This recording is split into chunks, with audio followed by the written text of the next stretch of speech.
along the Adventure Way. We're hoping you'll join us. The Adventure Way is not just a road, a single road headed to Inaminka. Adventure Way's got lots of loops and bypasses and places to go and see and things to do. So we'll probably be doing it in a couple of parts, but we're hoping that you'll join us and follow us along. And the end result will be to get to the dig tree where Burke and Wills had their last sort of moment. So come along with us on the Adventure Way. Don't forget, hit that subscribe, give us a like, and give that notification bell a bit of a rub.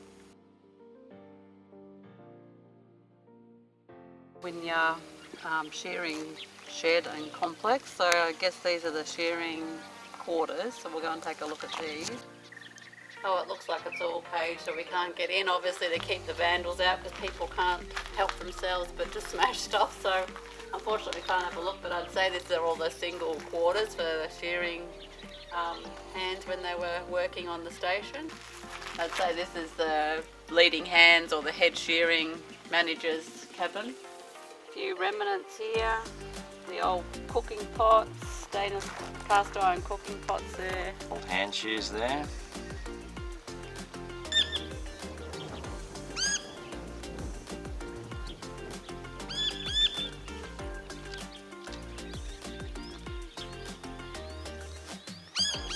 Shearing shed. It was last used in 1991 before it was closed down, and we're walking through here and you can smell the wool smell.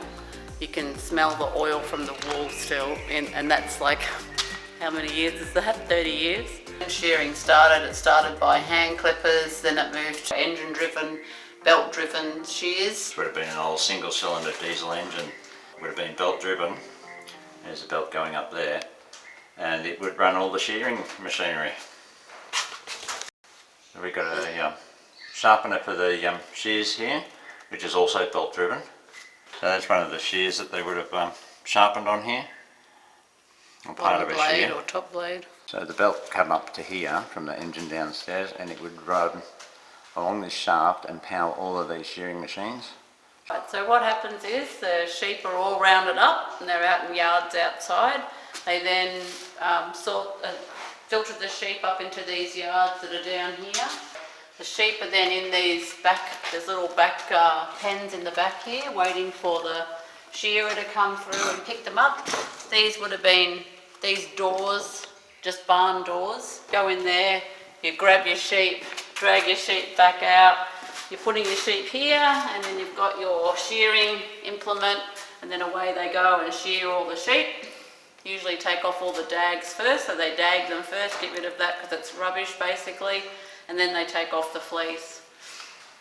And then, when they're finished, there's a chute here that the sheep goes down, he slides down this little slide, and he ends up in the pen underneath the floor here. Explained before, you've got your diesel engine out there which would have powered the shears, so what he has to do is pull this down, which is quite hard to get it to start. Back when Daryl and I were younger, we did have a bit of a go at shearing. So we did some shearing and some sorting. So you throw your fleece out here once you get the fleece, and then you've got to pick all the burrs and stuff out of it and then grade it. So that's that person's job. Alright, so we're in the pressing area at the moment. So once all the wool was sorted into different grades, it was thrown into these just bales in here, and then over here we've got your baling machine, so put it all into large great big bales. Would have used the crane there. They would have wheeled these out with hand trolleys probably and popped it on the crane and onto the truck and then shipped it off for market. We're at Currawinya National Park, and today we've come in from Yulo, so we've come in this direction and we're camping down here at our Imperi waterhole. Today we're going to take this four-wheel drive track out to Lake Numalla and Lake Wyara. So they're twin lakes. The unusual thing about them is that this one's freshwater and this one's saltwater. Now there's supposed to be a whole massive bird life there, and we're hoping to be able to see some of these wonderful water birds and that in the area. So yeah, come with us and see what we can find down at these twin lakes.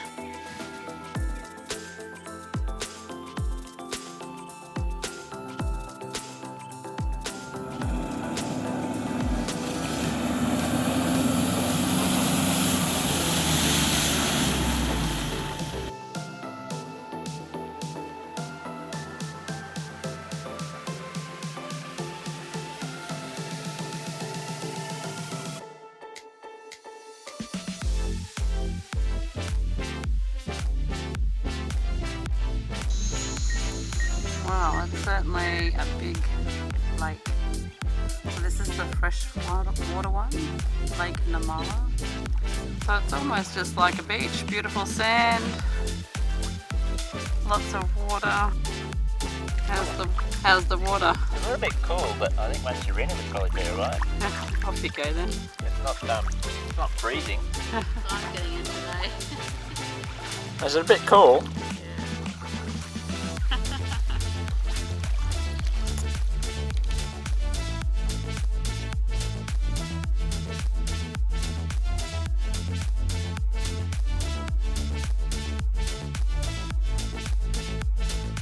We're just walking through this landscape, which is just alive with colour. It's sort of hard to show it, but there's just colours with wildflowers dotted everywhere. Different colours here are just beautiful, all the different purples.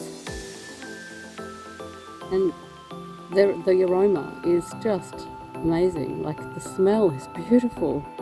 They're tiny, tiny little flowers, and yet they have this abundance of perfume. It's beautiful.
Little campsite at Currawinya National Park, and nice and early in the morning. We've got a little spot right by this bit of a lagoon near one of the old shearing sheds.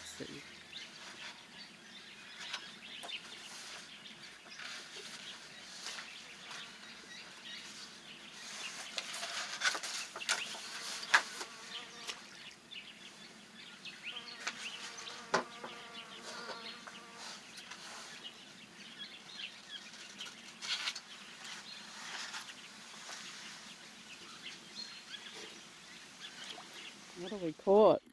Oh, well, we'll have to have a look, sweetie.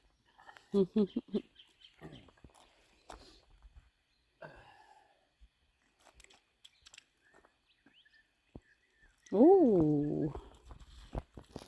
Oh, yummo. Nice. Yum.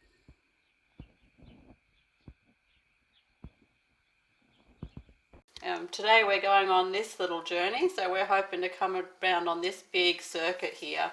And so we're going to go see the granites, the old Wyara homestead, one of the lookouts. There's the creek down here apparently, some of the other wool sheds, Wyara woolshed, beef wood hut, and come back out this way and then back down to our camp.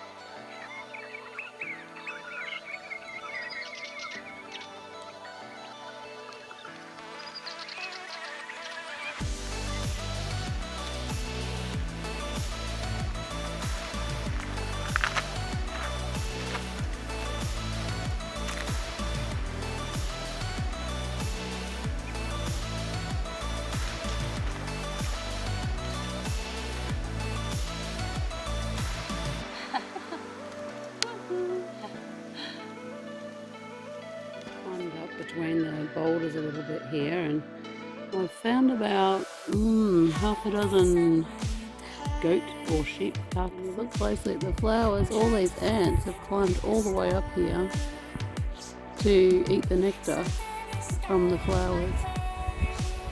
It's just stunning. I don't know what type of gum it is.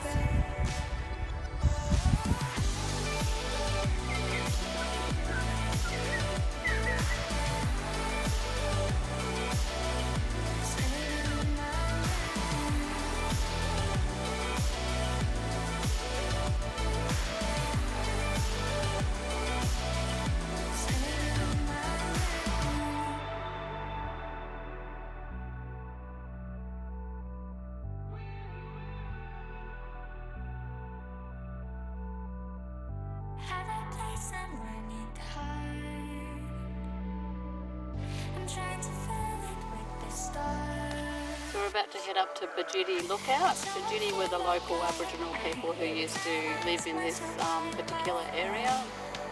Let's go and take a look up at the lookout.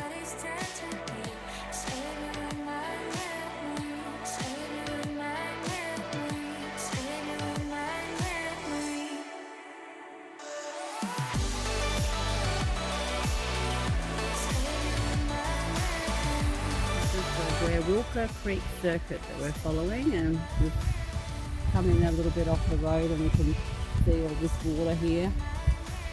Part of the creek looks pretty shallow. We've come to Tareen Mill. Not a great deal here. A couple of buildings.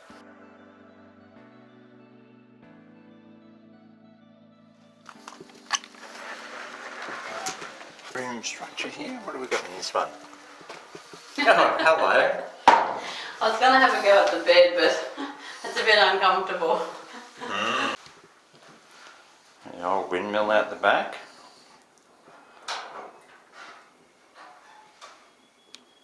Well, they weren't going thirsty out here. Plenty of beer bottles.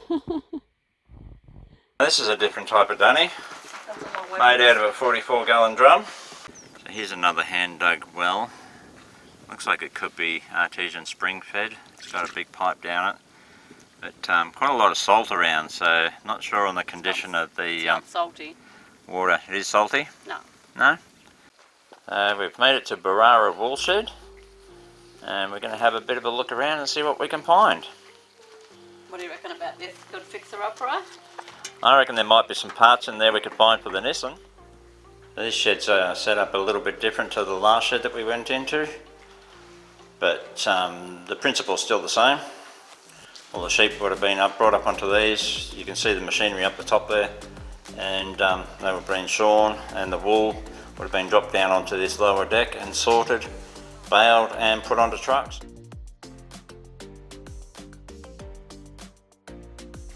Kaiwaru station, there's not much left of it now, just some few ruined buildings, but the station covered nearly 1 million acres. And this was the homestead for it.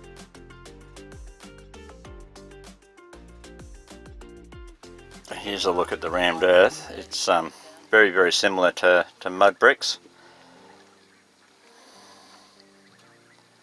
This is actually part of the chimney.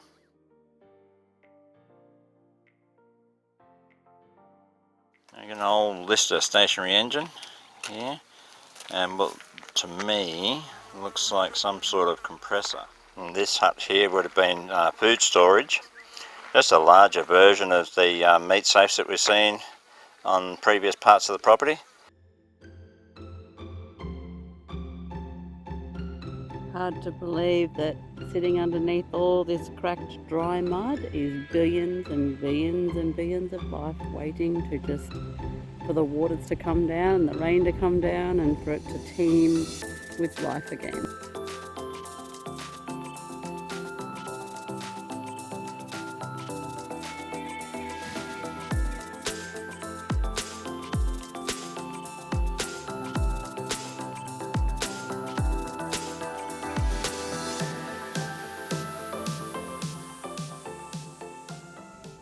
Well, we've driven 20 kilometres and we're in Hungerford.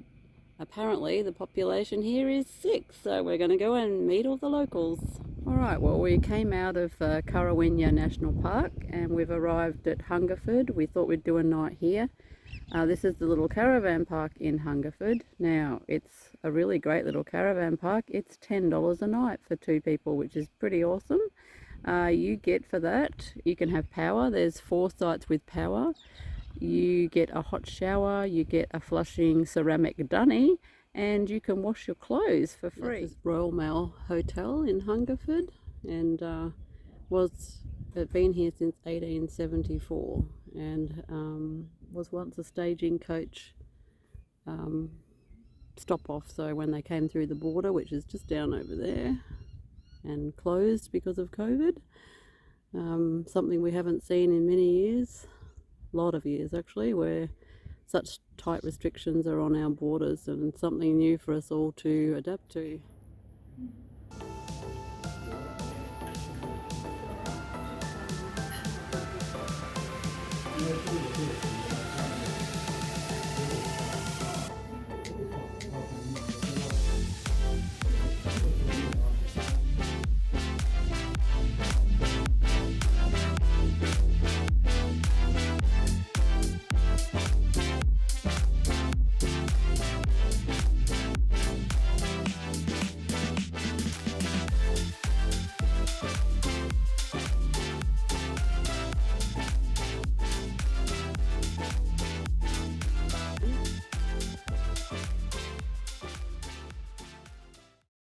Well, this is an upgraded dingo fence.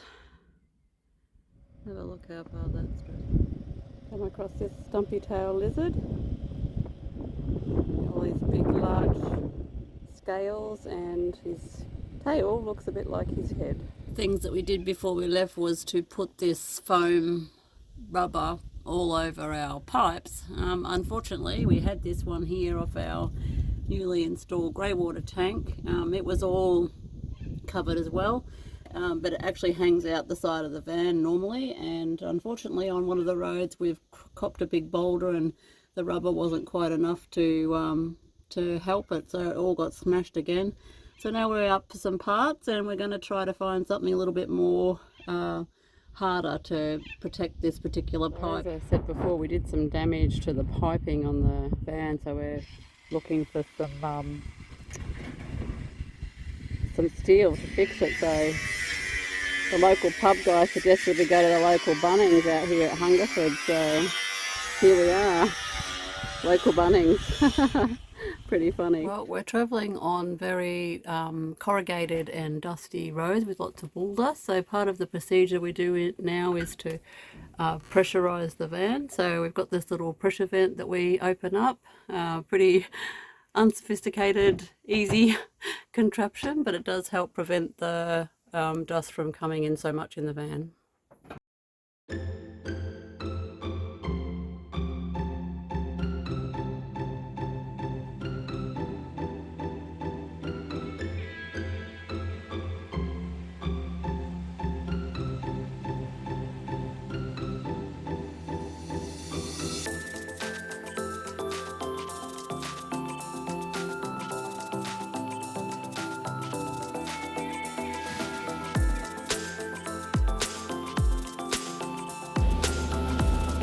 Heading down to the old Cobb and Co crossing here at Thargomindah.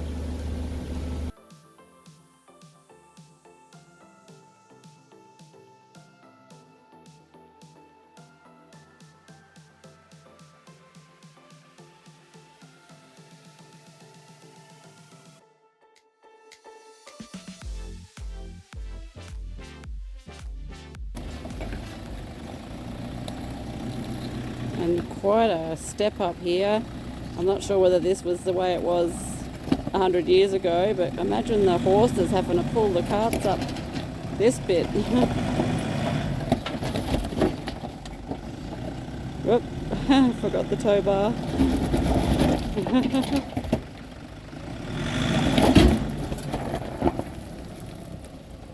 Made it. One of the great things we found in Thargomindah, they've created this great bicycle path or walking path.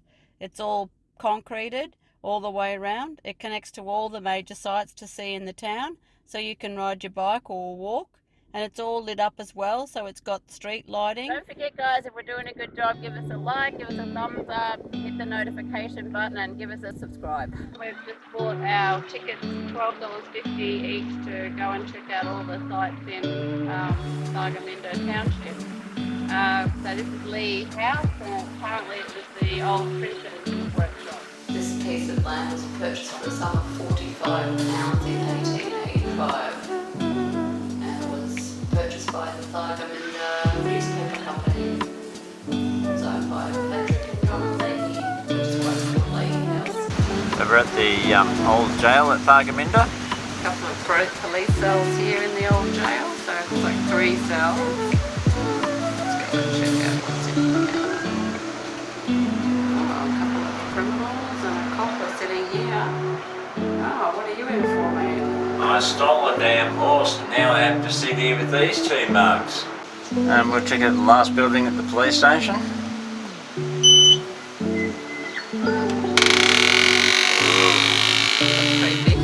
Oh, I don't know about this. This is pretty scary.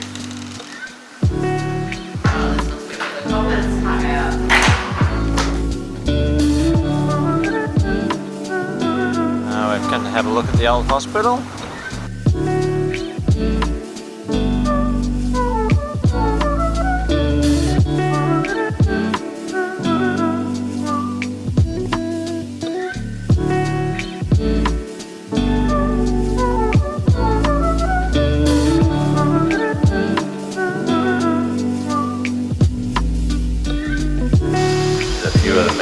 Switch boxes they were using back in the old days.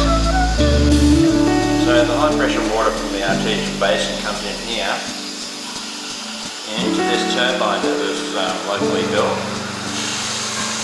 And start turning it like this.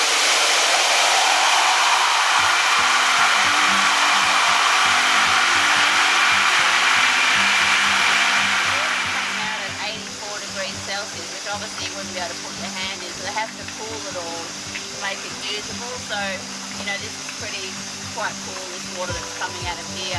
This is probably the way to go for power out here as well, because it's pretty windy. Old wind generator. So this is an old wind generator. I think it's a 32 volt system or 43 volt system.